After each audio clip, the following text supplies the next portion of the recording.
Salaar, donkey, Thandel ఈ పేర్లు విన్నప్పుడు మీకు ఏదో కొత్తగా ఉన్నట్టు అనిపించింది కదా. మరి ఇటు అర్థాలని మీకు తెలుసా? ఈ వీడియోలో చూద్దాం.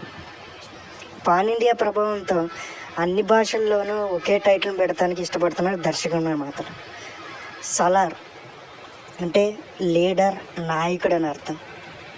డంకీ అక్రమంగా వేరే దేశాలకు వెళ్ళడం. తంగలాన్ అంటే తమిళనాడులోని ఒక తెగ పేరు. కంగు అంటే యోధుడు, పరాక్రముడు అని అర్థం. తండేల్ అంటే మత్స్యకారుడు, వేటకు వెళ్ళేటప్పుడు బోటును కూడా ఆ లీడరే నడుపుతుంటాడు. ఇంకా మట్కా విషయానికి వస్తే ఇది ఉత్తరాంధ్రలోని ఒక ఆట పేరు. ఇది ఒక జోదం లాంటిది. మరి ఈ వీటిల్లో మీరు ఏ సినిమా కోసం ఆసక్తి చూస్తున్నారో కామెంట్ చేయండి.